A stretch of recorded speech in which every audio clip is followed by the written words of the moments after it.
let's say you have this inquisitive child with you, and you take ice cubes, and you're using the ice cubes to cause a drink to get cooler.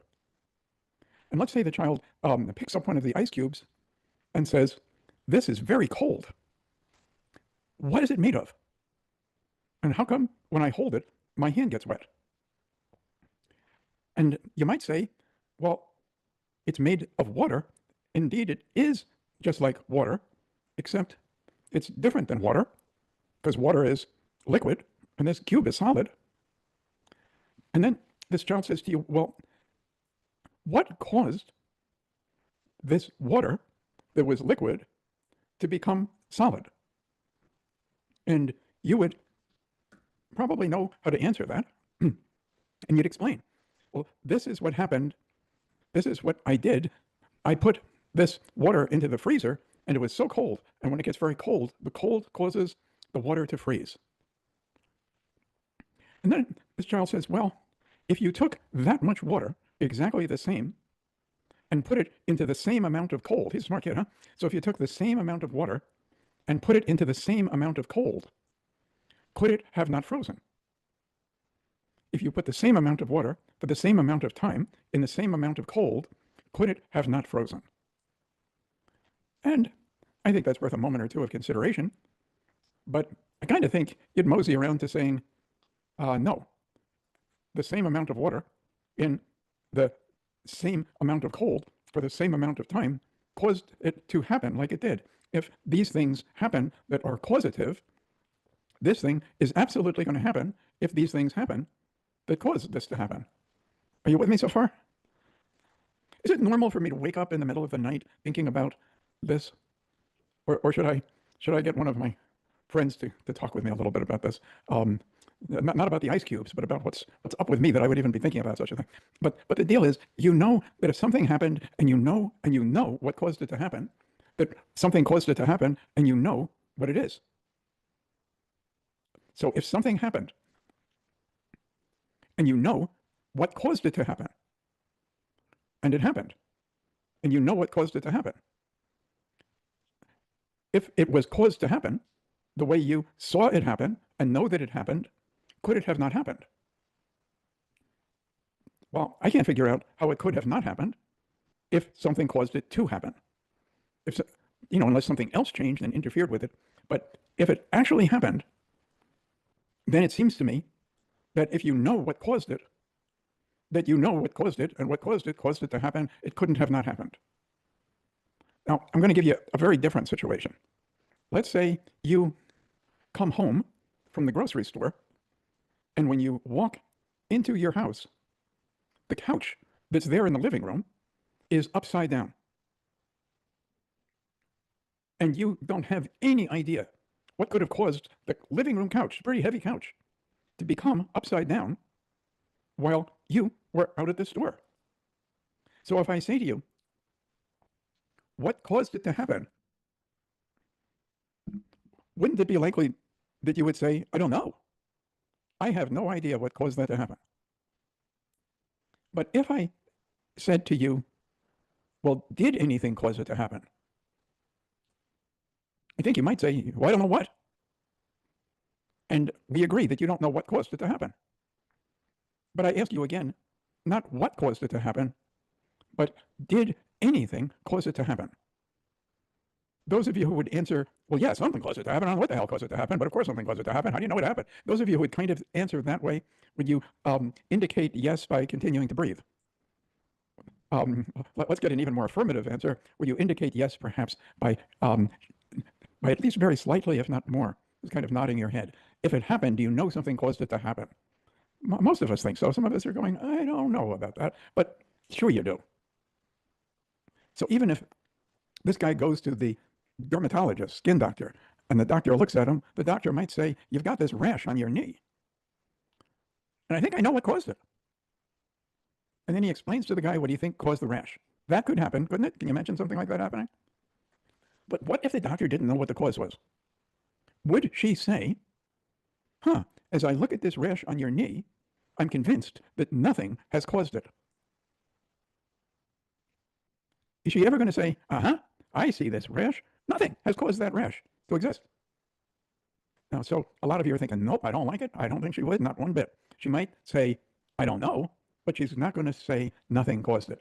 So could we agree, if we look at this first principle of science, that if something happened, something caused it, and you might know what it is, but if you don't know what it is, you still know something caused it. And if we buy into that, can we agree from what we've spoken about so far that if something has taken place, something caused it? Can we therefore agree that if something has caused it to take place, that it couldn't have not taken place? So if the branch has fallen from the tree, and what caused it was the size and consistency of the branch and the wind at a certain velocity, it hit it at a certain moment at a certain angle, then the branch couldn't have not fallen from the tree. See, these are things that most of you already know and have been applying to everything other than one thing. And the one thing you have not been applying this fundamental scientific principle to is your own and other people's behavior. Because no matter how much you dislike things that happen, you don't start thinking that they shouldn't have happened. So if there is a lovely family in their home and a tornado goes across the field and destroys the home and the people in it, you don't like it. I don't like it. None of us like it. But how many of you would say, no, the tornado should have made a left turn before it got to the house? It shouldn't have done it. That much wind should not have caused the wood in the house to do that. You wouldn't say that. You would say, this is tragic. I wish it hadn't happened. But I don't think any of you would say, it could have not happened. And I believe in your life, a should usually connects with a could. So if there's no possibility, I would think you don't then think it should have taken place, even if it would have been nice. So you wouldn't say, well, when the tornado was coming toward the house should have lifted up into the air like a helium balloon and waited for the tornado to pass and then gently lowered itself. That's what should have happened. No, you wouldn't say that. If I said that to you, you would say, well, I think what happened is tragic, but that's a ridiculous thing for you to be saying should have happened. How could that have happened? So the point I'm making is, if something happened, something caused it. If something caused it, it couldn't have not happened. So from there, let's think for a moment about guilt. And I'm kind of thinking there's something that you might be able to think about that, if you thought about it, would cause you to feel guilty. Right? Gosh, this is really an interesting topic, because when I bring this up about this thing you did, everybody all of a sudden looks really guilty. I'm certainly ruining a lot of nice people's evenings, aren't I? But if you think of this thing you did that you've been feeling guilty about, do you know what caused it? And if you don't know what caused it, and I can assure you, you don't know the cause of it, because there are a billion factors involved, other than the ones you might be conscious of. But even though you don't know what caused it, do you know it was caused? If something exists, do you know that it was caused when you don't know what caused it? If something caused it, could it have not happened? So now, I'd like you to try this on. I'd like you to just think the words with me. It could not have happened any other way. It couldn't have not happened. It couldn't have not happened. It couldn't have not happened. And implied in that is, it couldn't have not happened exactly the way it did happen. Now, the reason I'm suggesting you think that way is because I think it's accurate, but more significantly, I think you feel better when you don't feel guilty. But that's not the point. The point is, I think you do better when you feel better. And that is the point.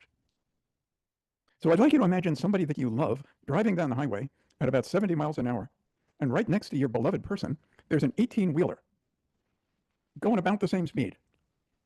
And you realize that if the driver of that truck moved his hands about that much, or even less than that, just that much, that would be the end of the story for your close friend.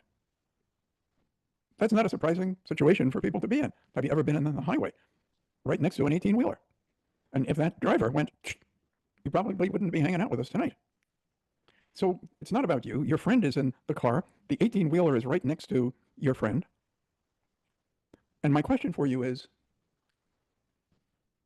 if guilt causes people to feel badly, which causes them to do worse, if guilt that's conscious causes a conscious preoccupation, which would distract us from what we are doing and what's in front of us, and guilt that isn't conscious would be better than guilt that is conscious, because it wouldn't be consciously preoccupying us, but it would still be unconsciously preoccupying and sucking some energy there. So the only question I want you to consider is, if you really love your friend, how guilty do you want the truck driver to be? And I'm seeing a lot of people go, no, zero, no guilt for that truck driver. And I don't see anybody saying, I don't know, what did that driver do?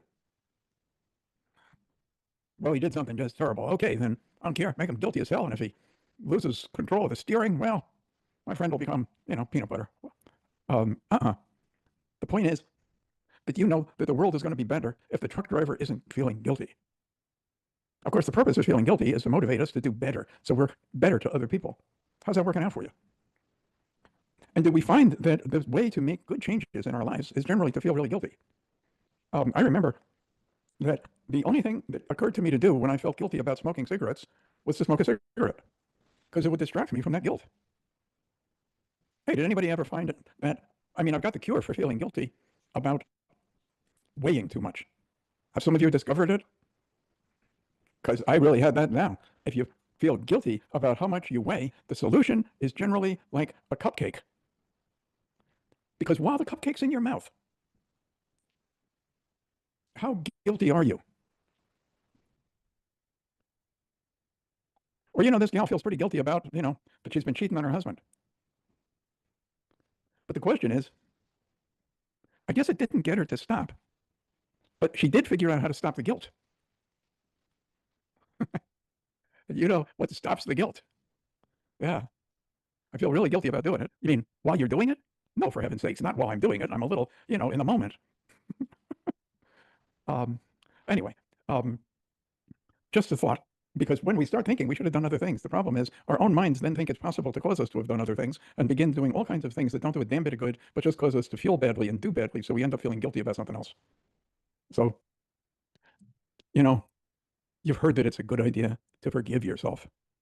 But, why don't you work on that right after you forgive tornadoes? I don't think you got to forgive tornadoes. Just understand. Yeah, just understand. And you don't even have to understand all that meteorological stuff. I sure don't. I just understand that if it happens, something caused it. But there are a whole bunch of people that think if something happened, something must have caused it, and therefore it has a higher purpose. That one really just throws me for a loop. But there are a bunch of folks who certainly believe that.